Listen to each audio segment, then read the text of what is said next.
Sir, sa muling pagkakataon na ikalawang araw ng tigil pasada nitong ating mga kababayan na driver at iba pang mga natikilos protesta, ano po ang kasalukuyang sitwasyon po ng mga kaganapan simula po kahapon hanggang ngayon?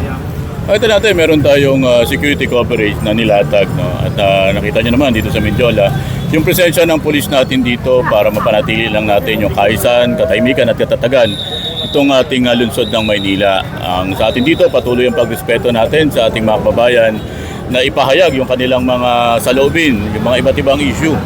At ang sa atin dito, ang pakiusap lang natin dito palagi sa kanila at patuloy natin pinapaalala na ang karapatan at kalayaan ay lagi may kaakibat na responsibilidad. Hindi lamang Manila Police District dito, kundi kabalikat natin dito ang RMFP kung saan patuloy tayong sinasamahan dito sa mga katulad ng mga ganitong mga pagkilos. Laking tulong ito sa atin dito sa lungsod ng Maynila.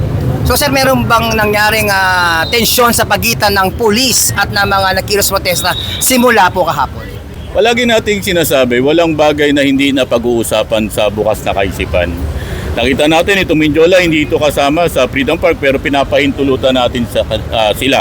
Ito ay pagpapatunay lang na mataas ang pagrespeto natin sa kanilang karapatan. Ganun pa man, patuloy natin sila pinapaalalahanan na ang karapatan at kalayaan ay lagi may kaakibat na responsibilidad at matatapos po ang kanilang kalayaan kapag ang karapatan po ng iba ay kanilang natatapakan. Sir, baka may mensahe ka sa ating mga kababayan na magsasagawa pa ng kilos protesta na panatilihin na maging kalmado? Nananawagan tayo sa ating mga kababayan na intindihan natin ang sitwasyon. Ang sa atin dito, gusto lang natin na mapanatili natin yung kaayusan, katahimikan at katatagan ng ating lungsod. At ang patuloy nating ina-assure dito yung ating pagrespeto sa bawat isa at yung karapatan ng ating mga kababayan. At katulad ng palagi kong binabanggit, ang karapatan po at kalayaan ay laging may kaakibat na responsibilidad. Nandito lamang po ang inyong pulis, ang tinatawag nating pulis nyo po, pulis ng Pilipino, para mapanatili lang natin yung kaayusan, katahimikan at katatagan ng ating lugar. Sir, sa ating mga kapulisan, baka yung maximum tolerance? Patuloy nating pinapaalala sa ating mga kapulisan na yung ating maximum tolerance, yung pinakamataas na antas ng pagtitimpi. At itong ating mga kababayan, naintindihan natin yung kanilang mga saloobin at kung saan malaya nilang nagagawa ito. Patuloy natin pinapaalala ang lungsod po ng Maynila, mataas po ang pagrespeto natin sa karapatang mamahayag ng ating mga kababayan. Kung saan meron tayong 4 na Freedom Park po. Ito po yung Liwasang Bonifacio, Plaza Miranda, Plaza Dilaw at Plaza Moriones.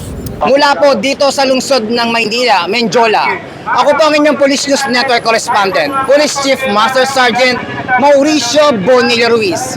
Alagad ng batas, taga-taguyod ng balitang pulis.